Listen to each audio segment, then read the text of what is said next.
A regular work meeting, a sudden sharp comment from someone, a disdainful look.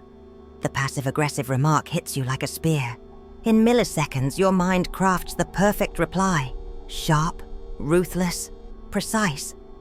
But something inside you asks for silence, and you listen. That wasn't cowardice. It was mastery. It's the silent victory of every chosen one who has already understood that the real war happens within, not outside. And that's exactly what this video is about. The battles no one sees, but that shape everything you vibrate, manifest, and build. Through the lens of the Bhagavad Gita, we'll reveal why the chosen ones face deeper internal struggles, and how these can become gateways to their enlightenment. You'll learn how to master your energy in the midst of chaos, transform impulsive reactions into expanded consciousness, and strengthen your higher self in the most challenging situations. If you've ever felt that your greatest battle wasn't with others, but with yourself, write in the comments, "My war is internal and sacred." The true enemy is not outside. The true enemy doesn't shout in your face.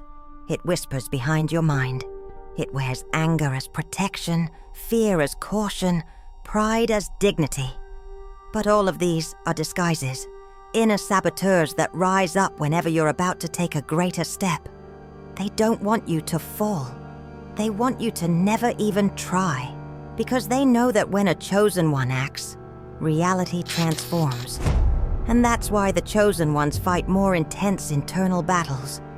Their sensitivity isn't weakness, it's an antenna. They feel the world in layers most can't even imagine. Like Arjuna in the Bhagavad Gita, they stand before the battlefield, not against the other, but against their own doubts. And right there, between the urge to retreat and the call of purpose, lies the choice that changes everything: to fight within or surrender to the chaos outside. Heavy emotions are not failures. Feeling anger doesn't make you less spiritual. What defines you is what you do with it. Heavy emotions are not failures. They're invitations. Every time envy approaches, anxiety tightens your chest, or pride insists on yelling louder, life offers you a chance to choose. You either react impulsively and reinforce the old pattern, or you breathe, observe, and transmute. That choice is the true exercise of mastery. To be a chosen one is to feel more, and precisely because of that, to learn not to get lost in every passing emotion. Emotions are not obstacles on the spiritual path. They are the steps.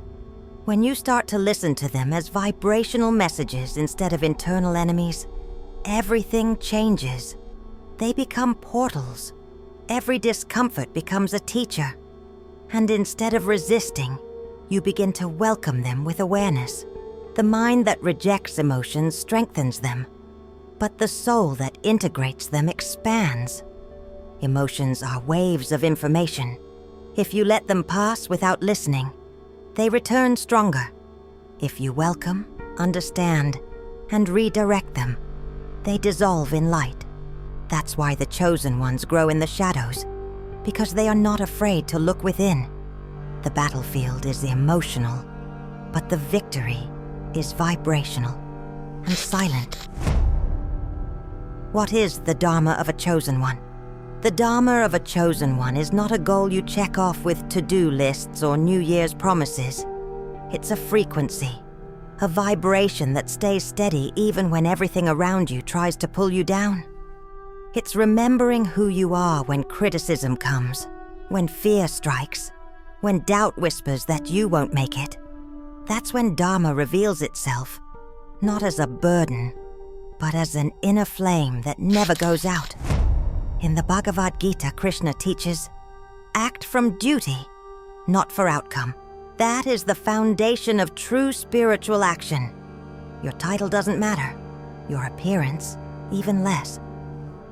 What matters is how much you act with integrity, even when no one is watching. When your thoughts, feelings, and actions are aligned with your essence, you don't need to chase purpose. You become the purpose itself. And that, for a chosen one, is the greatest act of courage. Letting go of the anxiety for control. The whole world has taught us to chase results, to measure our lives by numbers, medals, validations. But the chosen one discovers something deeper, that success and failure are just two sides of the same coin. Neither defines who you truly are. Both are experiences, not identities. When you cling to an outcome, you give your power away to it. When you let go, you set yourself free. The Bhagavad Gita is clear. Act with excellence, but without attachment to the fruits of your actions. This isn't about indifference. It's about freedom. You do your best because that's who you are, not because you need a reward. The chosen one understands that their frequency matters more than applause. They are called to hold their light even when everything around them seems to collapse.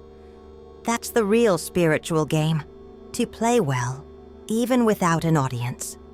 When you focus on having, you live in debt to what hasn't arrived yet. But when you focus on being the vibration, you are already in wholeness, even in silence. Anxiety is born from the illusion of control, but alignment is born from trust. Chosen ones don't live to achieve something. They live to express something. And the more they release control, the more they become channels of unification with the all.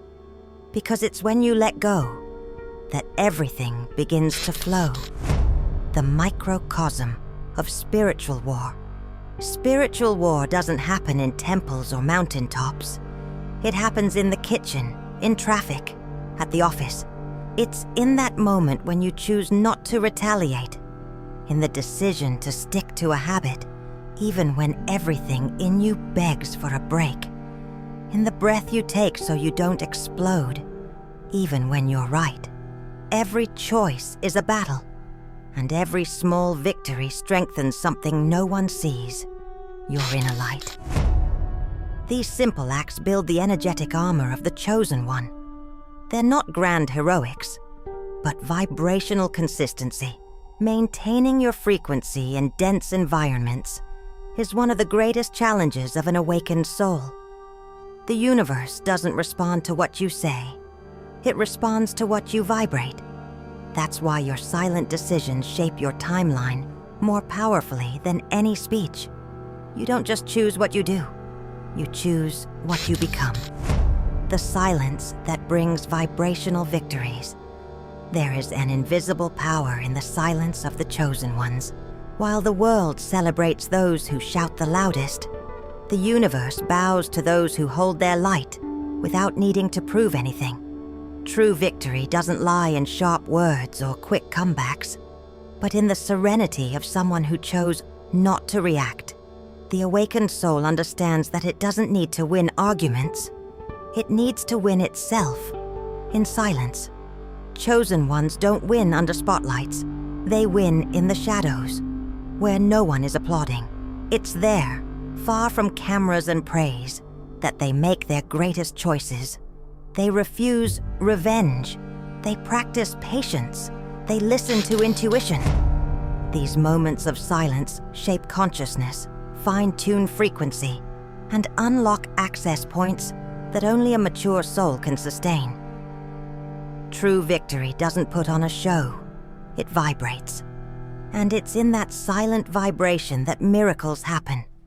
Not as trophies, but as the natural consequence of someone aligned with the all.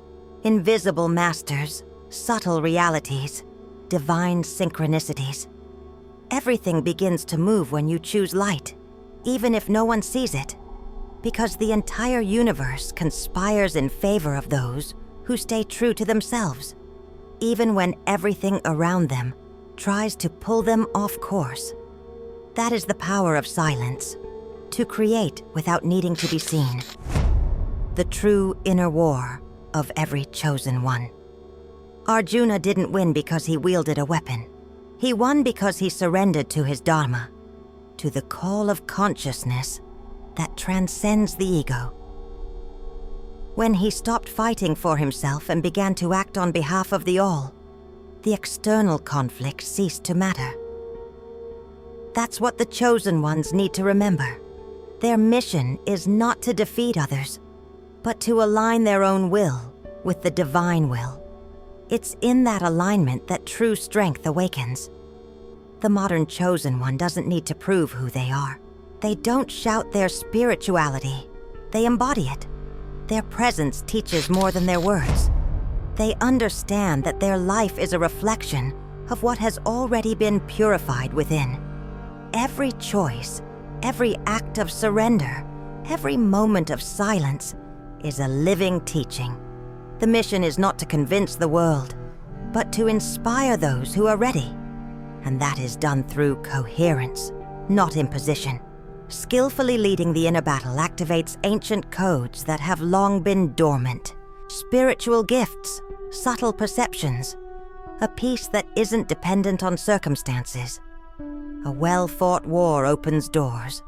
It raises your frequency to a level where you don't just walk through the world, you serve it. Your life ceases to be a search for meaning and becomes an expression of unification with the all. That is the real purpose. Enlightenment is not a reward.